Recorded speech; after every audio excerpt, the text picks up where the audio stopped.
Muhammad Ali proclaimed himself the greatest. I am the king of the world. Hold it, hold it, hold it. I'm pretty. Hold it. You're not that pretty. Come on, man. I shook up the world. I shook up the world, crowd cheering. But even he looked up to the peerless Sugar Ray Robinson, the most perfect, most complete boxer to ever step foot inside a ring and a flamboyant showman outside of it. I say, I'm the greatest heavyweight of all time. But pound for pound, I still say Sugar Ray Robinson was the greatest of all time. But what would you say if you were told the legend we know today hated being in the ring and his life was plagued by controversies that included extramarital affairs, domestic abuse, and even murder? How well do you really know the man that was Sugar Ray Robinson?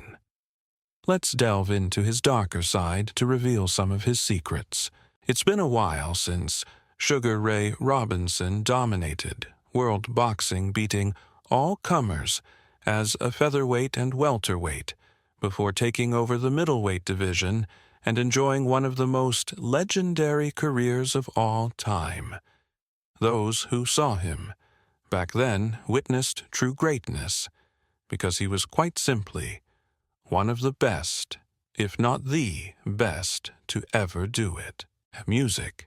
But behind the scenes, he led a notorious playboy lifestyle, and his extravagant spending saw him depleted and fighting for humiliatingly low purses before his career had even finished. It was a sad, almost pitiful end to the most stellar of careers. But how did it come to this? Well, we'll come to that soon enough. But before we get there, let's remind ourselves, just for old time's sake, of the many, many highlights of Sugar Ray Robinson's incredible life in boxing. Like many boxers, Sugar Ray Robinson didn't get an easy start in life. But unlike some, he wasn't born into utterly hopeless poverty either. And it seems he had a family who cared for him. His father was a cotton farmer from Georgia, who moved to Detroit and ended up working 2 jobs to support his wife and 3 kids.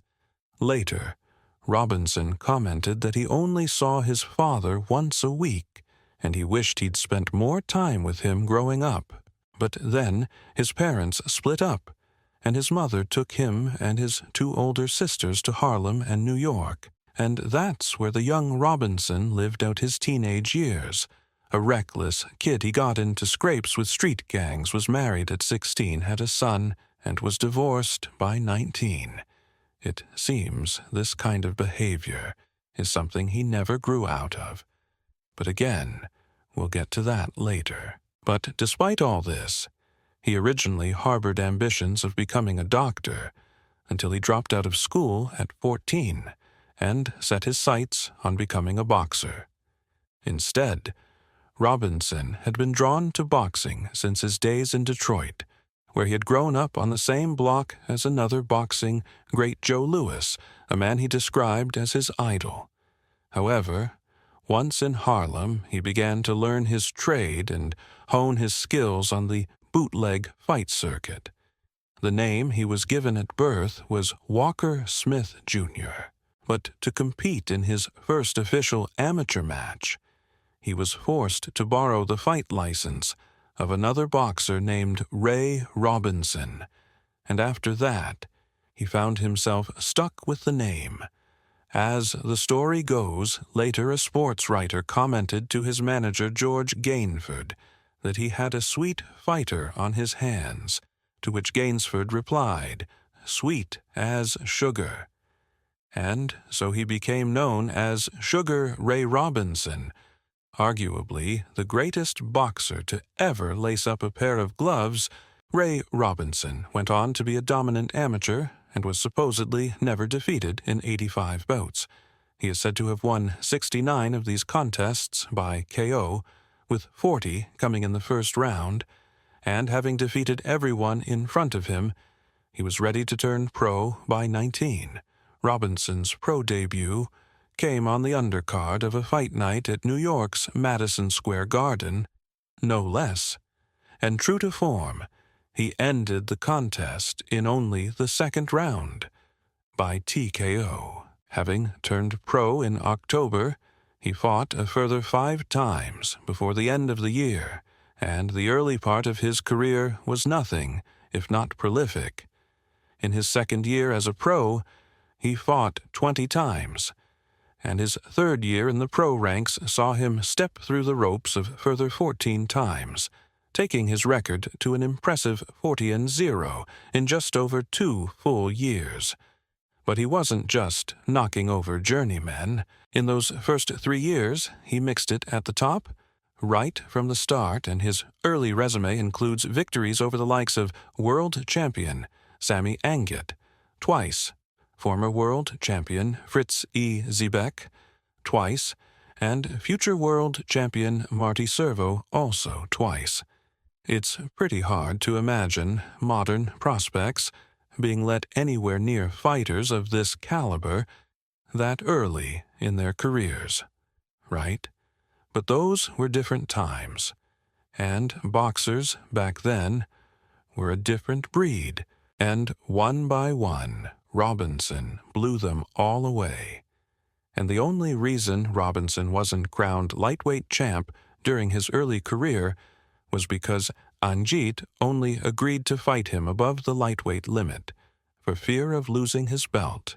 It was also during this period that Robinson first crossed paths with one of the opponents that would come to define his career in the same way that Frazier would later define Ali's, and that man was the raging bull, Jake LaMotta.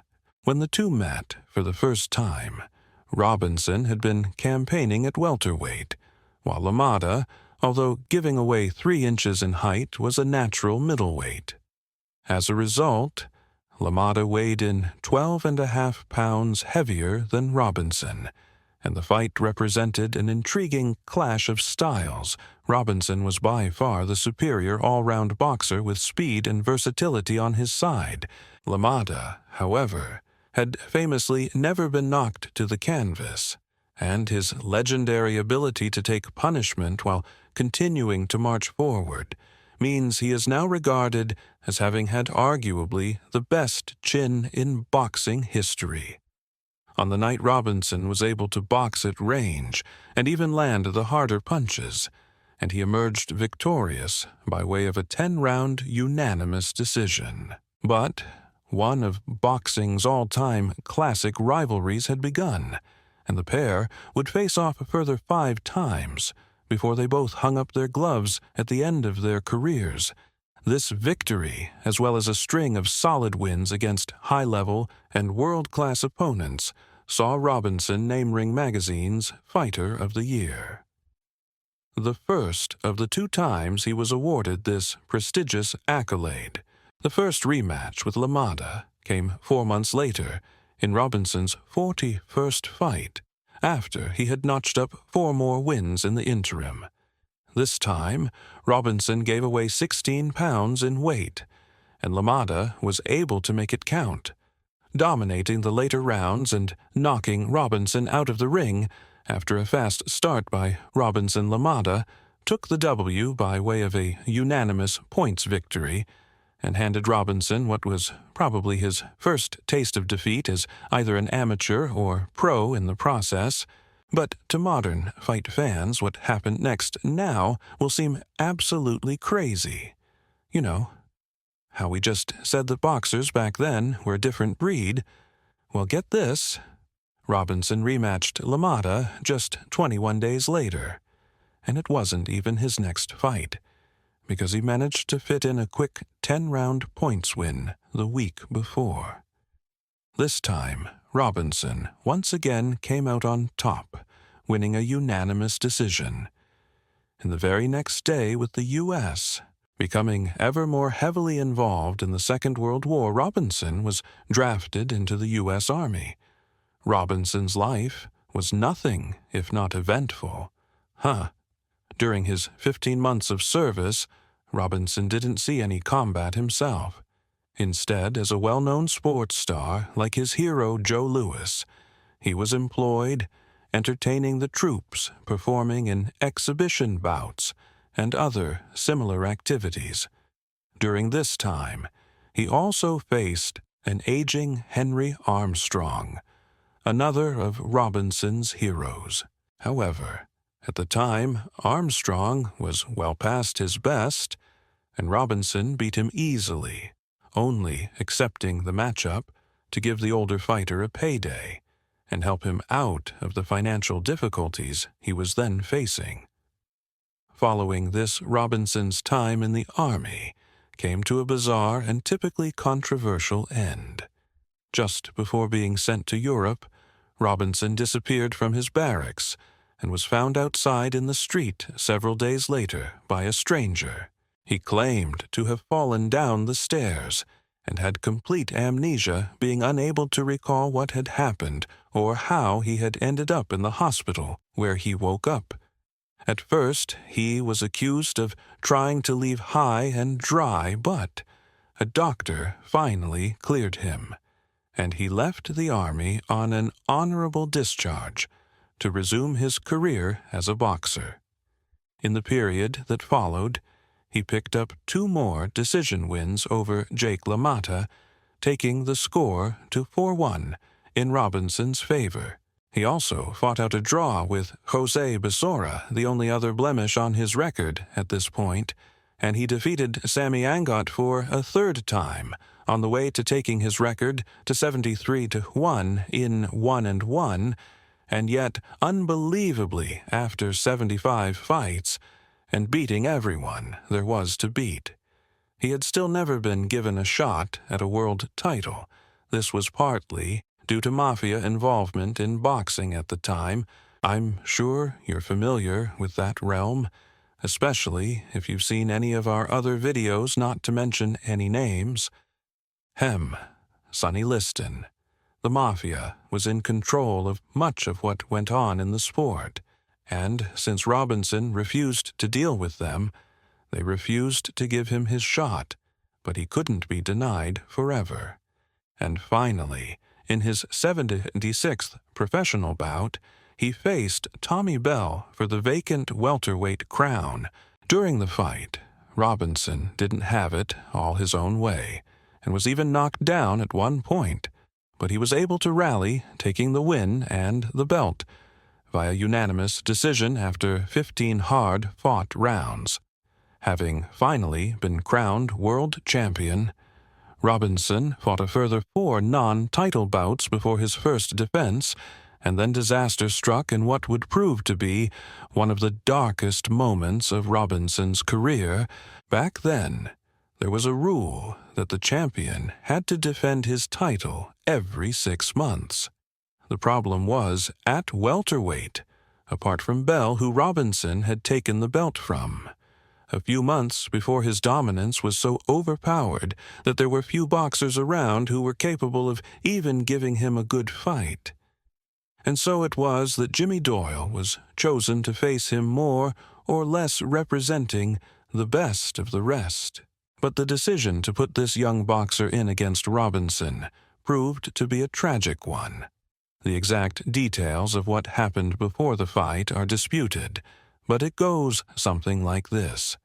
On the day before the fight, or maybe a few days earlier, Robinson supposedly woke up during the night in a cold sweat, having dreamt that he had just knocked Doyle out, and that he had been screaming at Doyle to get up while his opponent lay unconscious and unresponsive on the floor. He was so upset by his dream that he attempted to pull out of the bout, but his handlers, perhaps motivated by the money they would lose if the fight was cancelled, attempted to persuade him to continue with the matchup.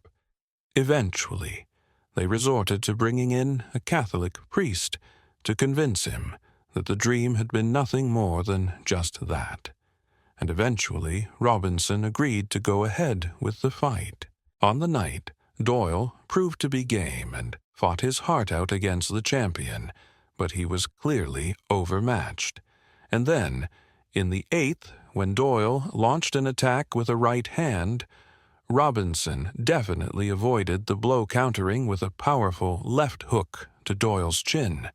Doyle toppled back, banging his head on the canvas. The referee began to count, but with Doyle unconscious on the ground, he stopped before he reached 10.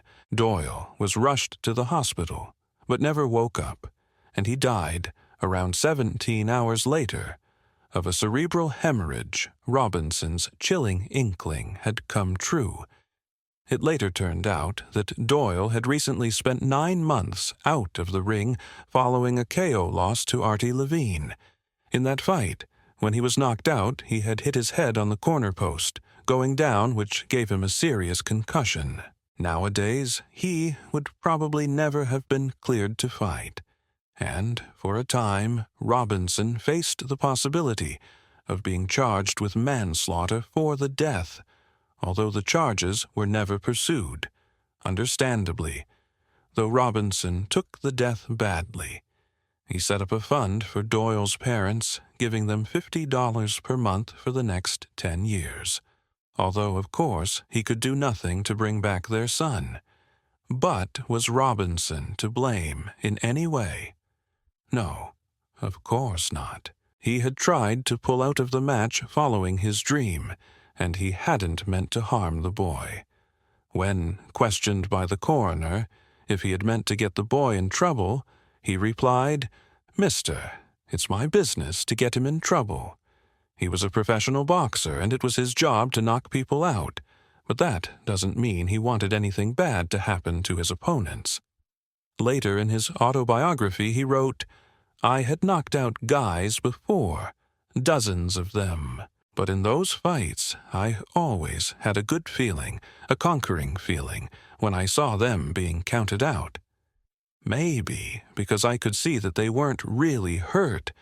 But now, with Doyle stretched out and his eyes blank, I had that empty feeling you get when something in your life is really wrong, and all I could think of was the dream. You warned me, God. You told me. Why did I let everybody talk me out of it?" Following the Doyle tragedy, he only defended his welterweight title a further 4 times, but he remained active, fighting all the top opponents who were put in front of him. In the next sequence of fights, he twice defeated future Hall of Famer in all-time great Cuban boxer Kid Gavilan, once in a title defense. He boxed out the second draw of his career with Henry Brim, and he also faced George Costner for the second time. That fight had a little bit of extra needle, since Costner also went by the name of Sugar, something Robinson didn't appreciate. As they met in the center of the ring before the first bell, Robinson was heard telling Costner, "Your name ain't Sugar. Mine is," after which he proceeded to knock him clean out just before the end of the first round.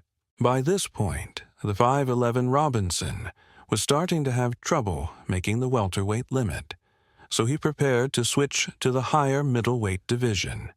In his 113 fight, he defeated Robert Vilame to claim the vacant Pennsylvania State middleweight title.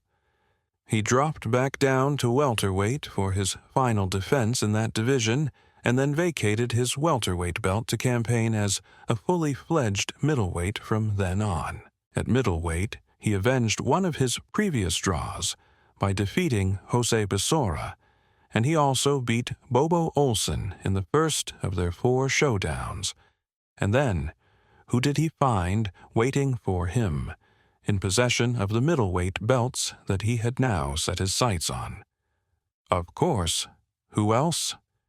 None other than his old foe, Jake LaMotta. In the end, the fight turned out to be a largely one-sided affair, with Robinson controlling the fight for 10 rounds, and then punishing LaMotta before the end, causing the referee to jump in and stop it with LaMotta sagging on the ropes.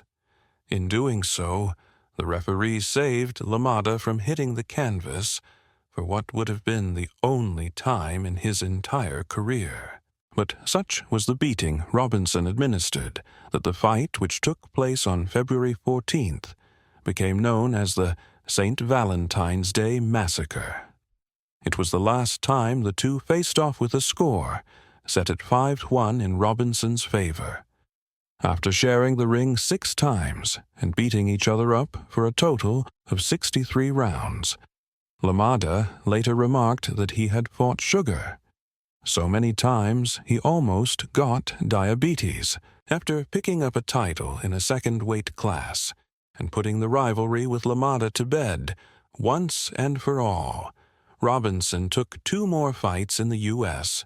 before embarking on a tour of Europe.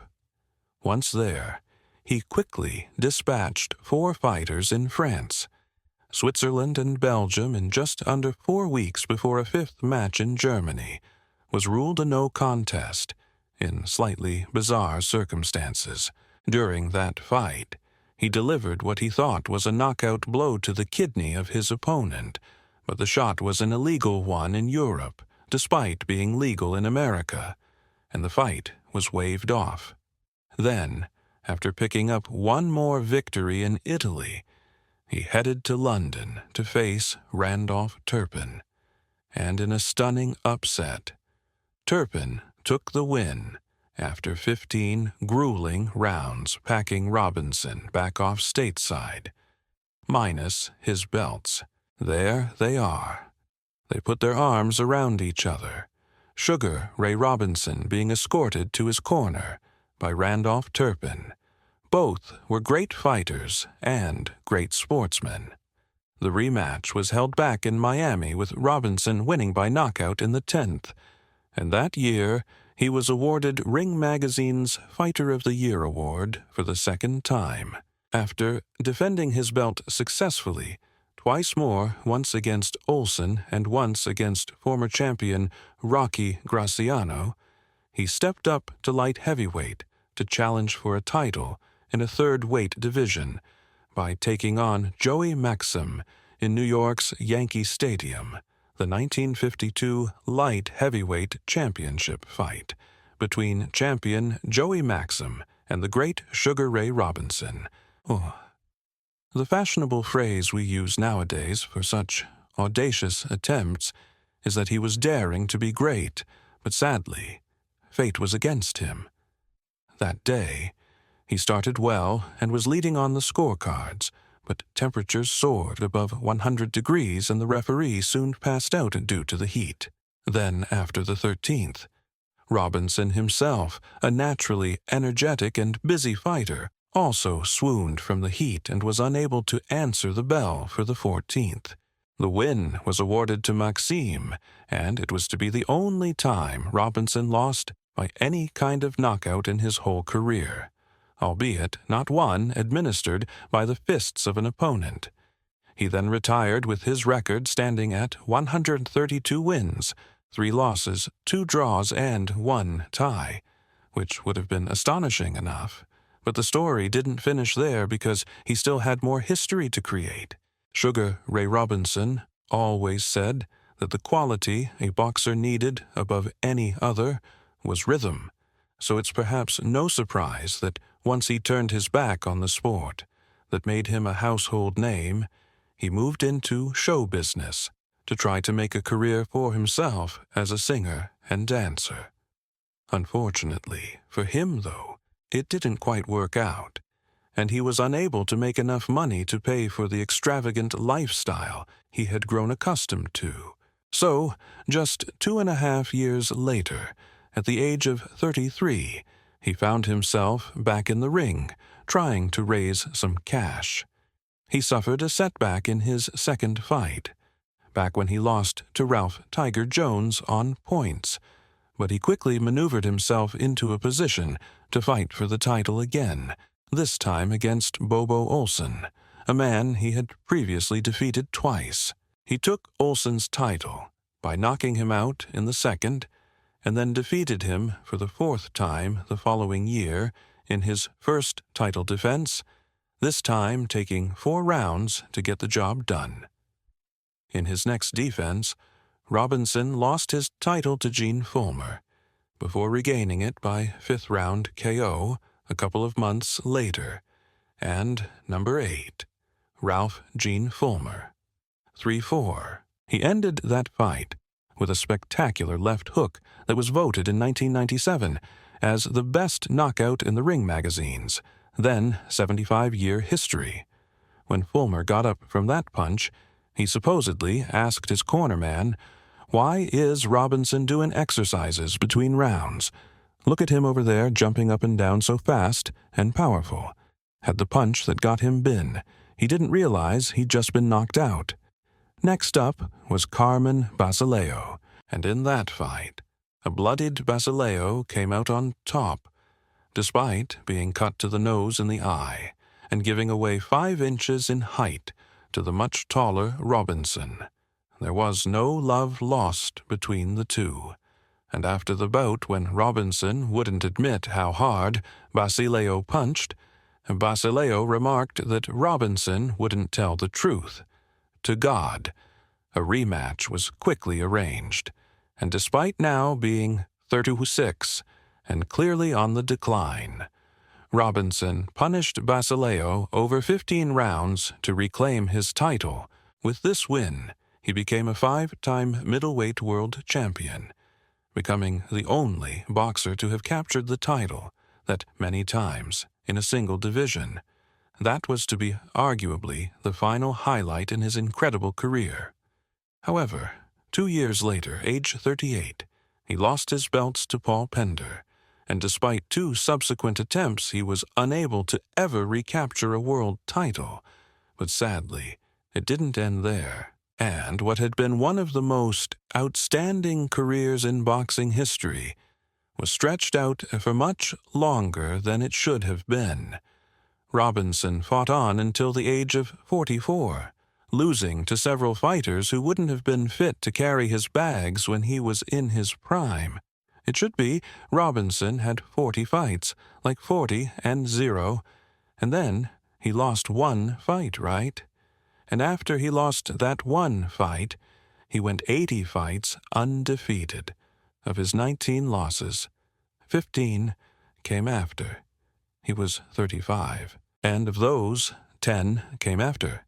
He turned 40. No fewer than 5 of his losses came in his final year as a boxer. His last defeat came at the hands of Joey Archer, his 201st professional fight, after which he retired for good with a final record of 174, 19-6 with 2 no contests. 109 of his wins came by way of knockout. The reason he continued to box, even when his best days were obviously far behind him, was his penchant for lavishness in the outrageously swanky lifestyle he lived. When, in his prime, he transcended the world of boxing and crossed over into the mainstream, being among the first Black American sports stars to do so. He owned a nightclub and a restaurant, and he was as much a part of the New York social scene as contemporaries such as Frank Sinatra. He famously drove around in a flamingo pink Cadillac, a car that even went to Europe with him, to the delight of those who saw him in it on the streets of Paris. And when he traveled, he surrounded himself with a large team of helpers and hangers, and that included a secretary, a barber, a masseur, a voice coach, trainers, managers, beautiful women, and even a dwarf mascot. And some of them, he admitted, were included just for laughs. When he was in Paris, a steward referred to his team using the French word entourage, and Robinson liked the word so much, he adopted it. And it's still the word we use for this in English to this day. But despite estimated career earnings of around $4 million, a huge amount of money, back then he managed to blow the lot and was unable to make enough to continue living the way he was used to through his show business exploits, or even his comeback bouts. By the mid-60s he was flat broke, and it is thought that towards the end, Sugar Ray Robinson, arguably the greatest boxer of all time, had to fight for as little as just over $1,000 a night just to pay his tax bills, according to one pitiful story in 1965 after his final retirement. He was presented with a huge trophy at Madison Square Garden to honor his achievements in the ring. But when he got it home, he didn't own a single piece of furniture sturdy enough to place it on. It wasn't just his careless spending that got him into trouble, though. After being divorced for the first time at just 19, he then married Edna May Hawley, a renowned dancer. Things didn't start well for the two, since Robinson's first attempt at wooing her involved him pushing her into a swimming pool. Understandably, this didn't go down too well, but through his persistence, they began dating and finally ended up spending 18 years married. However, during this time, Robinson was frequently unfaithful, and he also subjected her to domestic violence. For her part, she remained largely silent about it all, but later admitted that he could be a rascal. We can fairly assume that this was something of an understatement. But as a boxer, how good was he actually?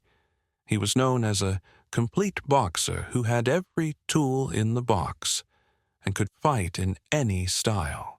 He could adapt to whoever was standing in front of him and could get in close in brawler box at range to control the fight. He had great footwork. He had speed and punching power in both hands, and he had a solid and underrated chin.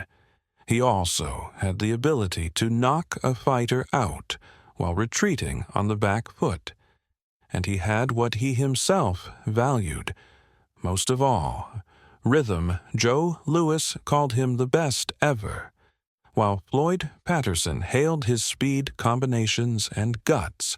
Henry Armstrong was way past his best when he faced a fresh 22-year-old Robinson. But when asked whether he would have had a chance against Robinson had he faced him in his prime, Armstrong, the only man ever to hold consecutive titles in 3 weight classes, replied, "Mister, I couldn't have licked this kid the best day I ever saw." Even Muhammad Ali, the self-proclaimed greatest, idolized Ray Robinson, admiring his timing, his speed, and his reflexes. Ali, a man not known for his humility, conceded that pound for pound, Sugar Ray Robinson was the greatest boxer ever to do it. Indeed, the very expression pound for pound that boxing fans now so much love to debate was first coined when talking about Sugar Ray Robinson and how good he was. Fight fans now look back fondly on all the great fights he was involved in, his memorable tussles with LaMotta, the 5 middleweight titles he captured, and his effort to become light heavyweight champ after starting his career as a featherweight. He was truly one of a kind. More cynical boxing fans may point out that Robinson ducked fighting. Charlie Burley, one of the so-called murderers row boxers. These were a group of highly avoided fighters who people preferred not to fight due to the high-risk, low-reward nature of bouts with him. But come on, did Robinson duck Burley? Of course not. In a career that spanned 201 fights, he fought everyone that was put in front of him, and he would have taken on anyone if it made financial sense. It's just that the money was never put on the table to make such a fight worth taking. Robinson died in 1989, at the age of 67. At the time, he was being looked after by his 3rd wife, and had been suffering from Alzheimer's disease and diabetes. The official cause of death was heart disease. Among all his achievements in the ring, one of the things he will be most remembered for is the 6 fights he shared with Jake LaMotta. Those fights formed a major part of his boxing legacy, and later he was best man at LaMotta's wedding. Once, he told an interviewer, "I've never enjoyed boxing. It's just a business with me, I know. I've never enjoyed it. It reminds me of something barbaric when two people get in a pit and they throw money at them and they fight. No, just the opposite. Ed, I've never enjoyed boxing. It's just a business with me. And I guess I know, I've never enjoyed it. It reminds me of the old something barbaric when two people get in a pit and they throw money at them and they fight." But he also once said, "Boxing is my business, and I enjoy my business." But regardless of how he felt about the sport that made him famous, there have been few other people ever born that did it better than him. What do you think? Was Sugar Ray Robinson the greatest ever pound-for-pound fighter? Or if not, who was better? How do you rate his career? And what was your favorite moment? We'd love to hear your thoughts. So please drop us a comment below. And if you like this video, don't forget to give us a like and a follow before you go. See you on the next one.